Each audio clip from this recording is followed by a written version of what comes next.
갈라디아서. 사도 바울이 선교 여행 중에 방문했던 갈라디아 지방의 교회들을 대상으로 보낸 서신입니다. 관련된 이야기는 사도행전에 잘 나와 있죠.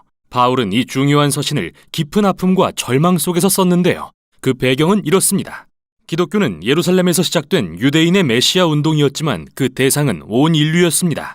그래서 빠르게 이스라엘을 넘어 전파되어 갔습니다. 바울이 선교하던 당시 이 예수 운동에는 유대인의 수만큼이나 많은 이방인이 참여하고 있었는데, 이런 상황은 사도행전 15장에 나오는 것처럼 큰 논쟁을 불러일으키는 원인이 되었습니다. 역사적으로 하나님의 언약 백성은 이스라엘 민족에게 초점이 맞춰 있었고, 그들은 토라의 계명인 남성의 할례, 유대 음식법 코셔, 안식일 같은 관습을 지킴으로써 이방 민족과 구별됐습니다. 유대인 그리스도인 중에는 이 모든 이방인이 진정한 하나님의 가족이 되기 위해서는 토라의 율법을 지켜야 한다고 믿는 사람이 많았는데, 일부 열심인 유대인 그리스도인들이 갈라디아 지방의 교회들에까지 찾아오기에 이릅니다. 그들은 바울을 깎아내리면서 모든 이방인 그리스도인 남성에게 할례를 강요했습니다. 이에 많은 사람이 그렇게 했고, 이 사실을 알게 된 바울은 마음이 무너지고 화가 나서 이 서신을 쓰게 된 것입니다. 그는 먼저 십자가에 달리신 메시아의 복음을 요약해 들려주며 갈라디아 교인들에게 이의를 제기합니다.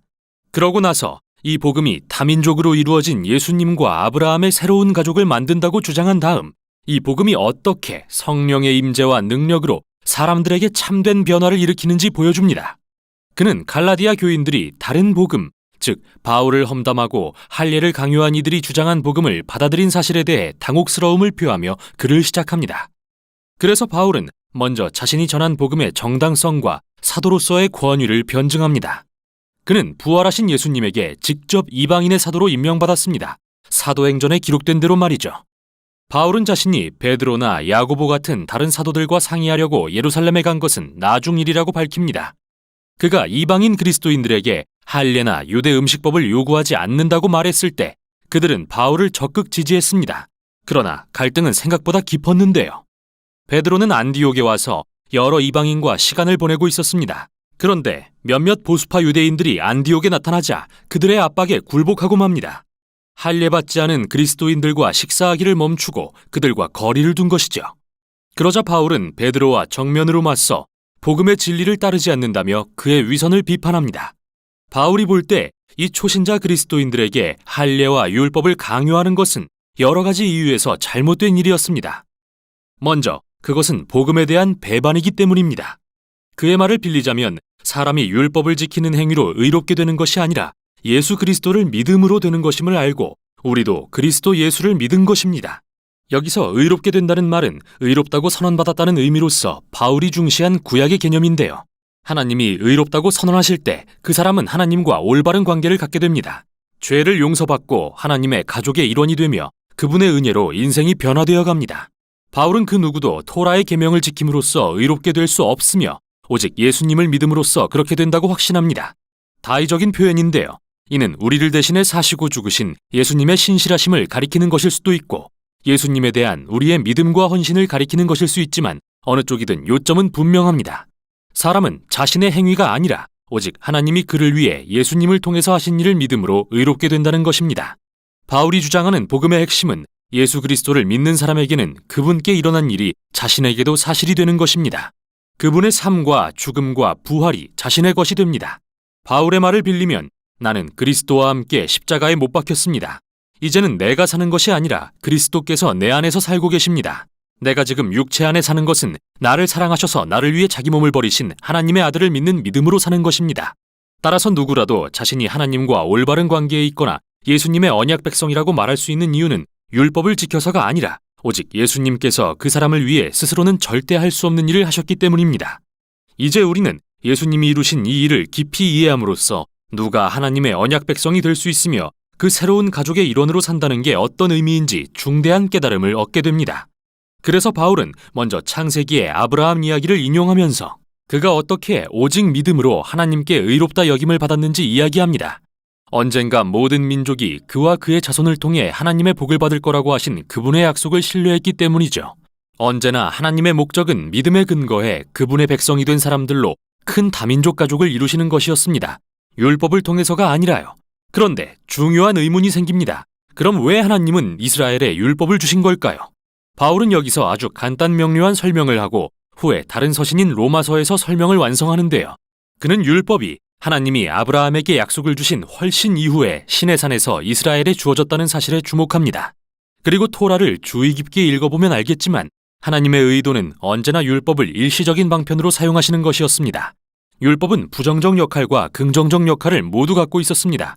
부정적으로는 마치 이스라엘의 죄를 살피는 돋보기 같아서 이스라엘이 끊임없이 하나님의 법을 거역함으로써 묵인했던 죄악된 인간의 실태를 폭로했습니다.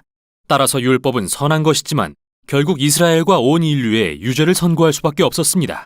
바울의 말을 빌리자면 율법은 모든 사람을 죄 아래에 가두었죠. 하지만 긍정적인 역할도 했는데요. 율법은 약속하신 아브라함의 자손인 메시아가 오실 때까지 이스라엘이 바른 길을 가게 하는 엄격한 선생과 같았습니다. 그러나 메시아가 오신 뒤에는 그분이 이스라엘을 대신해 율법의 목적을 성취하셨습니다. 예수님은 진정으로 하나님과 이웃을 사랑하신 신실한 이스라엘 사람이셨습니다. 또한 이스라엘의 왕으로서 그들의 죄로 인한 형벌과 실패의 결과를 짊어지고 죽으심으로 구원을 베푸셨습니다. 그래서 이제 아브라함의 자손이신 예수님을 통해 인종이나 사회적 지위나 성별과 관계없이 모두가 하나님의 복을 받을 수 있습니다. 바울이 볼 때 이방인 그리스도인에게 율법을 강요하는 것은 말도 안 되는 일이었습니다. 그건 마치 예수님이 하나님의 약속을 성취하지도 우리 죄를 해결하지도 않으신 것처럼 행동하는 것이며 예수님을 통해 주어진 새로운 자유와 성령의 선물을 무시하고 하나님의 약속과 복을 특정 민족에게 제한하는 것입니다. 하지만 바울의 반대파는 이렇게 주장할지도 모릅니다. 토라의 율법은 하나님의 뜻에 따라 살도록 주어진 입증된 지침인데 이방인들이 어떻게 율법 없이 그 뜻을 배우겠습니까? 이에 대해 바울은 5장과 6장에서 성령을 통해 우리를 변화시키시는 예수님의 임재가 핵심임을 설명합니다. 그는 토라의 율법은 선하고 지혜롭다고 말합니다. 사실 모든 율법은 내 이웃을 내 몸과 같이 사랑하라고 하신 예수님의 계명으로 요약됩니다. 그러나 율법은 그 자체로는 선하지만 이스라엘에 순종할 수 있는 능력을 주지는 못했죠. 반면에 기쁜 소식은 예수님이 우리를 대신해 율법을 성취하셨다는 것입니다. 그리고 성령을 통해 지금 우리 안에 살아계시며 그분의 백성을 새 사람으로 변화시켜 이웃을 사랑함으로써 율법을 이루게 하십니다. 계속해서 바울은 옛사람과 새사람을 대조합니다. 옛사람의 습관은 분명합니다. 비인간적인 행동을 일삼고 인간관계와 공동체 전체를 무너뜨립니다. 토라의 율법이 이런 일을 금지했다면 예수님은 그것들을 아예 십자가에 못 박아 죽게 하셨습니다. 그래서 예수님을 믿고 성령의 의지에서 사는 사람에게는 예수님의 생명이 그의 생명이 되어 바울이 말하는 성령의 열매가 맺히게 됩니다. 이야말로 예수님이 그분의 가족을 통해 재현하기 원하시는 삶의 방식이며 이로써 그들은 사랑, 기쁨, 화평, 오래 참음, 자비, 선함, 충성, 온유, 절제의 사람들이 될 것입니다. 하지만 이 열매는 저절로 맺히는 게 아니라 실제 과일처럼 가꿔야 하는 것으로서 바울은 우리가 성령으로 산다면 성령의 인도하심을 따라야 한다고 말합니다. 의도적이어야 하는 것이죠. 우리는 옛 습관을 잘라내고 새로운 습관을 가꾸는 법을 배워야 합니다. 그럴 때 성령의 인도하심을 받는 자신을 발견하고 예수님이 우리의 생각과 마음을 바꾸어 하나님과 이웃을 사랑하는 사람으로 변화시키시는 것을 체험할 것입니다. 또한 이로써 예수님의 백성은 바울이 말하는 그리스도의 법을 성취하게 됩니다. 마지막으로 바울은 그리스도인에게 율법과 할례를 강요하는 것은 핵심을 놓치는 위태로운 모험이라며 결론을 맺습니다. 정말 중요한 것은 하나님의 새로운 창조로서 이들은 다민족으로 이루어진 메시아의 새로운 가족, 예수님을 믿는 믿음으로 가득하며 성령의 능력으로 하나님과 이웃을 사랑하는 법을 배우는 사람들입니다. 이게 바로 갈라디아서가 전하는 내용입니다.